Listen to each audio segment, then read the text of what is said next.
الحمد لله رب العالمين والصلاة والسلام على سيد الأنبياء والمرسلين أما بعد أعوذ بالله من الشيطان الرجيم بسم الله الرحمن الرحيم۔ آج کے ہمارے بیان کا عنوان ہوگا تنگ دستی اور رزق میں بے برکتی کے اسباب۔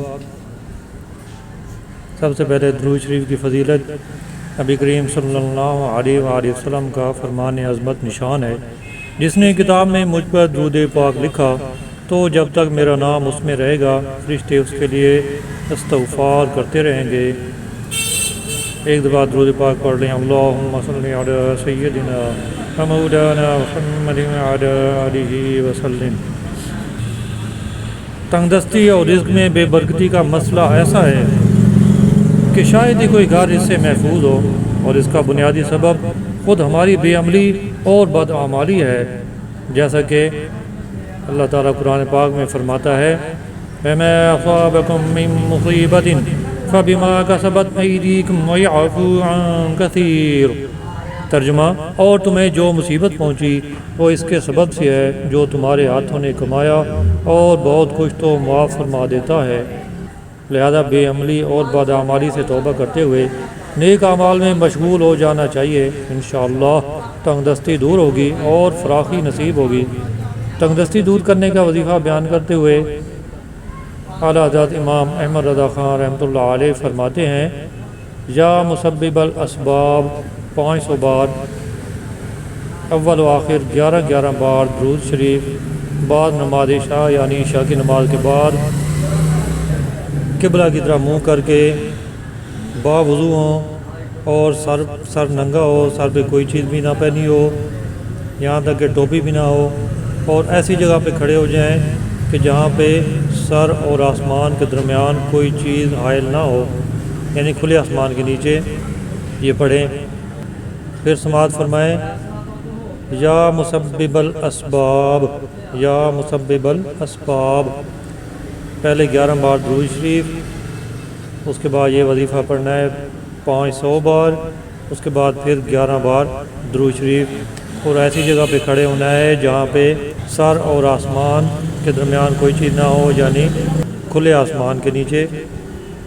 اور سر بھی ننگا ہو، سر پہ کوئی چیز نہ ہو۔ یہ تمام مسلمان بھائیوں بہنوں ماؤں بیٹیوں سے گزارش ہے، خاص طور پہ ان بھائیوں اور دوستوں سے جو کہ اپنے اہل و عیال کے لیے گھر سے کمانے کے لیے نکلتے ہیں، وہ ذہن میں یہ رکھیں کہ آپ کے لیے اتنا کمانا فرض ہے کہ جو اپنے لیے اور آپ کے اہل و عیال کے لیے اور جن کا نان نفقہ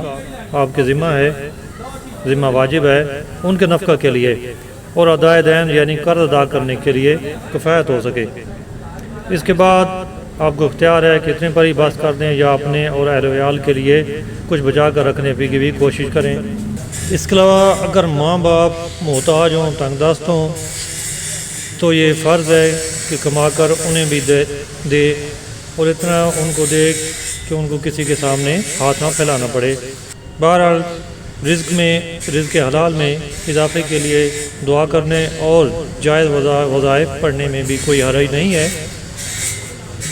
وظائف میں سب سے بہتر یہ ہے کہ آپ وہ دعا جو کہ جامع الدعوات ہے اس کو اپنے معمول کا حصہ بنائیں۔ وہ دعا کون سی ہے؟ سورہ البقرہ میں ہے ربنا آتنا فی الدنیا حسنۃ وفی الآخرۃ حسنۃ وقنا عذاب النار۔ ترجمہ، اے رب ہمیں دنیا میں بھلائی دے اور ہمیں آخرت میں بھلائی دے اور ہمیں عذاب دوزخ سے بچا۔ اس دعا کو جامع الدعوات کہا جاتا ہے کیونکہ تھوڑے سے الفاظ میں دین و دنیا کی تمام بھلائیاں اس میں مانگی گئی ہیں۔ حضرت سیدنا انس بن مالک رضی اللہ عنہ سے روایت ہے نبی کریم صلی اللہ علیہ وسلم اکثر یہ دعا مانگا کرتے تھے۔ یاد رکھیں جائز مقصد کے لیے جو بھی وظیفہ کیے جائے محض اللہ کی رضا کے لیے کیا جائے، پھر اس کے وسیلے سے اپنے جائز کام کی تکمیل کی دعا کی جائے، اور اگر وظیفے سے مقصود صرف اپنے دنیاوی کام کا حصول ہو تو پھر ایسا وظیفہ مسجد میں نہ پڑھا جائے، جیسا کہ حضرت امام احمد رضا خان رحمۃ اللہ علیہ فرماتے ہیں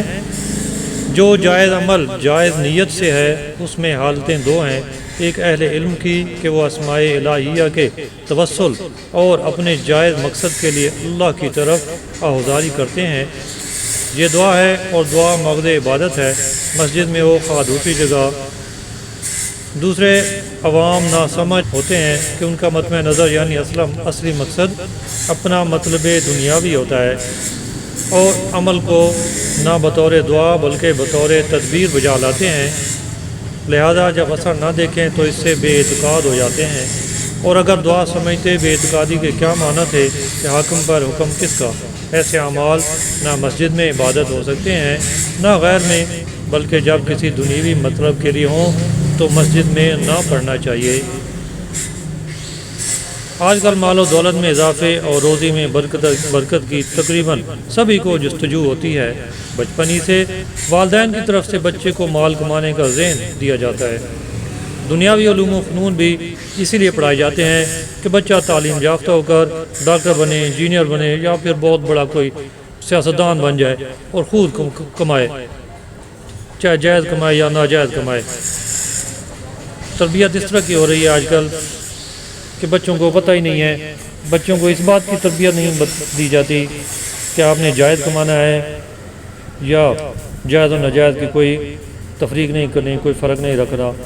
اس کا نتیجہ کیا ہوتا ہے کہ بچے جب بڑے ہو جاتے ہیں تو وہ ہر وہ طریقہ استعمال کرتے ہیں جس سے زیادہ سے زیادہ مال آئے گا ہاتھ میں، چاہے بے شک سود کھانا پڑے، چاہے رشوت لینی پڑے، حالانکہ یہ بہت بڑے گناہ ہیں، بہت کبیرہ گناہ ہیں۔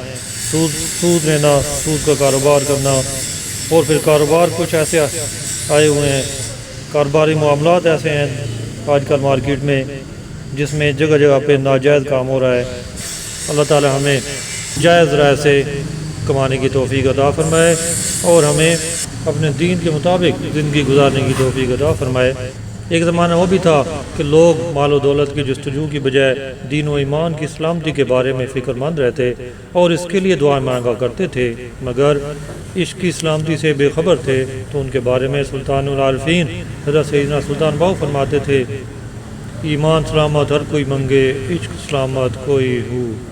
وہ زمانہ تو پھر بھی غنیمت تھا کہ لوگ ایمان کی سلامتی کے لیے کرتے اور دعائیں مانگا کرتے تھے، مگر اب تو شاذ و نادر ہی مسلمان ایسے ہوں گے جو ایمان کی سلامتی کے لیے فکر مند رہتے اور دعا کرتے ہوں گے۔ اب تو بس ایک ہی دھن ہے کہ مال و دولت مل جائے، روزی میں خوب برکت ہو۔ برکت کا مطلب ہے کہ اضافہ ہو۔ یہاں پہ ہر کوئی برکت کی دعا نہیں کرتا بلکہ اضافے کی دعا کر رہا ہے، حالانکہ ہر ایک کی روزی اللہ کے تعالیٰ کے ذمہ کرم پر ہے، جیسے کہ اللہ تعالیٰ کا فرمان ہے، وَمَا مِن دَابَّةٍ فِي الْأَرْضِ إِلَّا عَلَى اللَّهِ رِزْقُهَا۔ ترجمہ، اور زمین پر چلنے والا کوئی جاندار ایسا نہیں جس کا رزق اللہ کے ذمہ کرم پر نہ ہو۔ مسلمانوں غور فرماؤ کہ اللہ نے ہر ایک کی روزی تو اپنے ذمہ کرم پر لیا ہے، مگر ہر ایک کی مغفرت کا ذمہ نہیں لیا۔ وہ مسلمان کس قدر نادان ہے جو رزق کی فراخی، رزق کے اضافے کے لیے تو مارا پھرتا رہے، مگر مغفرت کی حسرت دل میں نہ جلائے، اس کے دل میں کبھی یہ خیال نہ آئے، نہ وہ کبھی دل سے دعا مانگے کہ یا اللہ میری مغفرت فرما دے، مجھے جہنم کے عذاب سے بچا لے، قبر کے عذاب سے بچا لے۔ بھائیو، جتنا انسان تنگ دستی سے ڈرتا اور اس سے بچنے کی کوشش کرتا ہے، اتنا اگر جہنم سے ڈرتا اور اس سے بچنے کی کوشش کرتا تو دونوں سے نجات پا لیتا۔ مکاشف القلوب میں ہے کہ ایک دانشمند کا قول ہے کہ انسان جتنا تنگ دستی سے ڈرتا ہے اگر اتنا جہنم سے ڈرتا تو دونوں سے نجات پا لیتا، اور جتنی اسے دولت سے محبت ہے اگر جنت سے اتنی محبت ہوتی تو دونوں کو پا لیتا، اور جتنا ظاہر میں لوگوں سے ڈرتا ہے اگر اتنا باطن میں اللہ سے ڈرتا تو دونوں جہانوں میں سعادت مند ہو جاتا۔ لہذا رزق میں برکت کی جستجو کے ساتھ ساتھ اپنی قبر و آخرت کو بہتر سے بہترین بنانے اور زیادہ سے زیادہ نیکیاں کمانے کی بھی آرزو ہونی چاہیے۔ اللہ تعالیٰ سے دعا ہے کہ وہ ہمیں اپنی عبادت کرنے کی توفیق عطا فرمائے اور ہمیں جہنم کے عذاب سے اور قبر کے عذاب سے بچائے اور تمام مسلمانوں کی بخشش فرمائے۔ وما علینا الا البلاغ المبین۔